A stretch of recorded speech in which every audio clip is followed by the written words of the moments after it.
Hello বন্ধুরা, NK food রকমারি তোমাদেরকে স্বাগত। আমি আবারও চলে এসেছি তোমাদের সঙ্গে টমেটোর রেসিপি নিয়ে। চলো টমেটোর রেসিপি বানানোর জন্য প্রথমেই আমি বাড়ির দেওয়া বড়িগুলোকে ভেজে নিচ্ছি। ডালের যে বড়ি হয় সেই বড়িগুলোকে গ্যাসের মধ্যে একটা তাওয়া বসিয়ে তার মধ্যে পরিমাণ মতো তেল দিয়ে এখানে বেশ কয়েকটা বড়ি নিয়ে আমি ভেজে নিচ্ছি। দেখো এইগুলো হচ্ছে আমাদের বাড়িতে দেওয়া বড়ি।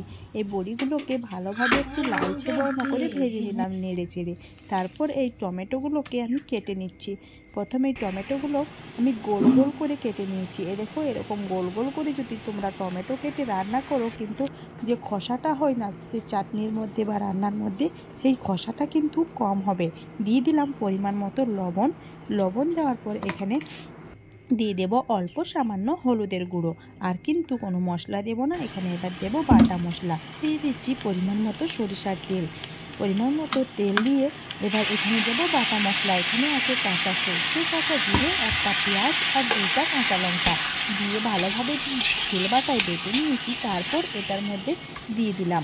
দিয়ে এবার এটাকে ভালোভাবে কষিয়ে নেব। তারপর কষিয়ে এটাকে গলিয়ে নেব। তারপর আবারও যেগুলো দেওয়ার সেগুলো দেবো। যে বাটি সর্ষে বাটা ছিল সেই বাটির এক বাটি পানি দিয়ে দিলাম। পানি দিয়ে নাড়াচাড়া করে আবার ঢাকনা দিয়ে ঢেকে দিলাম।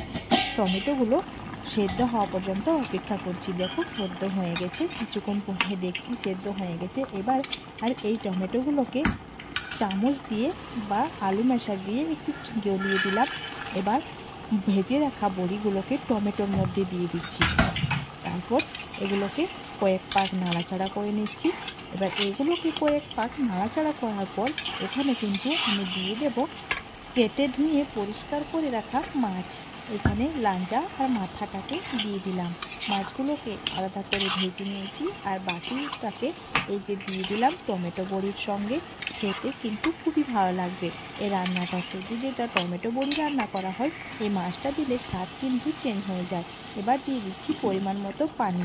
মাছটা আর বড়িটা সেদ্ধ হওয়ার মতো দিয়ে নাড়াচাড়া করে আবার এটাকে ঢাকনা দিয়ে ঢেকে দেব। মাছটা যদি সাদা সাদা মনে হয় তোমাদের, এখানে মাছের মধ্যে লবণ হলুদ মেখে কিন্তু দিয়ে দিতে পারো। আমি মাছটা সাদাই দিয়ে দিয়েছি, লবণ হলুদ মাখিনি, কিন্তু মাছটা ভেজে দিলে স্বাদ কিন্তু আলাদা হয়ে যাবে। আগেই বলে দিচ্ছি, বড়ি আর টমেটো মাছ রান্না করতে গেলে কাঁচা মাছই দিতে হবে। এখানে দিয়ে দিলাম অল্প পরিমাণে ধনেপাতা কুচি।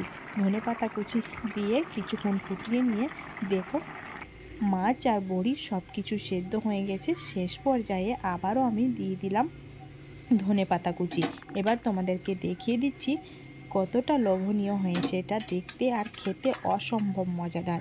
একবার হলেও তোমরাও কিন্তু বাড়িতে বানিয়ে দেখো বন্ধুরা, খেতে তোমাদেরও খুবই ভালো লাগবে। আর এই দেখো বড়িগুলো কিন্তু খুব সুন্দর সেদ্ধ হয়েছে।